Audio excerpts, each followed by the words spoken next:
the International Bible Knowledge Institute presents An Unorthodox Interpretation of Revelation by Randolph Dunn. Chapter 1. Background to Revelation. John the Apostle. Domitian was a believer in prophetic omens and insisted on calling himself a god. In about AD 86 a temple to Domitian was built in Ephesus. John's opposition to emperor worship, in addition to his continued preaching of the gospel of Christ, ultimately reached the ear of Domitian and prompted him to take action. In AD 94, the elderly John the Apostle was exiled to the island of Patmos. After Domitian's death, the apostle returned to Ephesus during the reign of Trajan, and at Ephesus he died about AD 100 at a great age. Jesus, as described in the New Testament, was most likely crucified on AD Friday, April 3, 33. The latest investigation, reported in the journal International Geology Review, focused on earthquake activity at the Dead Sea, located 13 miles from Jerusalem. Matthew 27 mentions that an earthquake coincided with the crucifixion, and when Jesus had cried out again in a loud voice, he gave up his spirit. At that moment the curtain of the temple was torn in two from top to bottom. The earth shook, the rocks split and the tombs broke open. Saul of Tarsus, Paul. While they were stoning Stephen, Stephen prayed, "Lord Jesus, receive my spirit." Then he fell on his knees and cried out, "Lord, do not hold this sin against them." When he had said this, he fell asleep, died. And Saul was there, giving approval to his death. On that day a great persecution broke out against the church at Jerusalem, and all except the apostles were scattered throughout Judea and Samaria. Godly men buried Stephen and mourned deeply for him. But Saul began to destroy the church. Going from house to house, he dragged off men and women and put them in prison. Acts 7:59-8:3. The exact details of Paul's death are unknown, but tradition holds that he was beheaded in Rome and thus died as a martyr for his faith. His death was perhaps part of the executions of Christians ordered by the Roman Emperor Nero following the Great Fire in the city in 64 AD. Claudius, 41-54. With the murder of the Emperor Gaius, Caligula, in AD 41 Claudius became emperor, 41-54. Since the Jews were continually making disturbances at the instigations of Chrestus, Claudius expelled them from Rome. The Roman historian Suetonius wrote about events in Rome around AD 52. Chrestus may have been a thorn in the side of Roman politicos anxious to be rid of him and his cohorts. Or, Chrestus may be the way uninformed bureaucrats pronounced the name Christus about which Jews argued.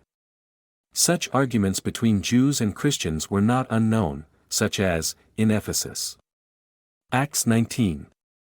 Claudius likely and inadvertently was the first emperor to persecute Christians, who were perceived as a Jewish sect, for, it seems, disturbing the peace. The plotting Agrippina managed to convince her husband, Claudius, to adopt her son Nero and put him, ahead of Claudius' own son, first in line for the throne. Maternal concern not satisfied, she then murdered Claudius, and Nero ruled the world at age 17, ruling from AD 54 to AD 68 when the Senate sentenced him to death for treason. Nero, 54-68. Nero, a man with light blue eyes, thick neck, protruding stomach, and spindly legs, was a crazed and cruel emperor, a pleasure-driven man who ruled the world by whim and fear. He eventually had his mother stabbed to death for treason and his wife Octavia beheaded for adultery. He then had Octavia's head displayed for his mistress, Poppaea, whom years later he kicked to death when she was pregnant.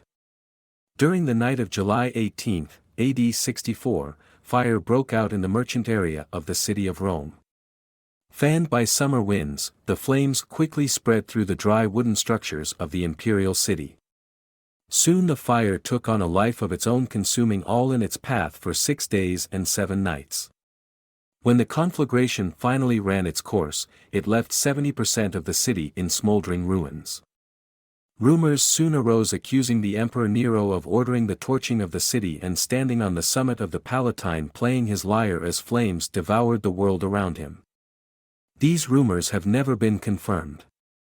In fact, Nero rushed to Rome from his palace in Anzio, and ran about the city all that first night without his guards directing efforts to quell the blaze.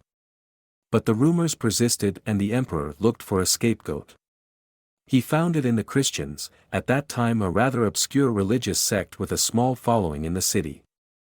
To appease the masses, Nero literally had his victims fed to the lions during giant spectacles held in the city's remaining amphitheater. From the ashes of the fire rose a more spectacular Rome. A city made of marble and stone with wide streets, pedestrian arcades and ample supplies of water to quell any future blaze.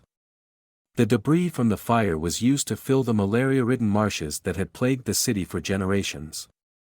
The historian Tacitus wrote, "Now started the most terrible and destructive fire which Rome had ever experienced.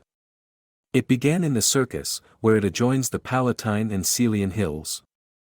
Breaking out in shops selling inflammable goods, and fanned by the wind, the conflagration instantly grew and swept the whole length of the Circus. There were no walled mansions or temples, or any other obstructions, which could arrest it. First, the fire swept violently over the level spaces. Then it climbed the hills, but returned to ravage the lower ground again. It outstripped every countermeasure. The ancient city's narrow winding streets and irregular blocks encouraged its progress. Terrified, shrieking women, helpless old and young, people intent on their own safety, people unselfishly supporting invalids or waiting for them, fugitives and lingerers alike, all heightened the confusion. When people looked back, menacing flames sprang up before them or outflanked them. When they escaped to a neighboring quarter, the fire followed, even remote districts believed be involved.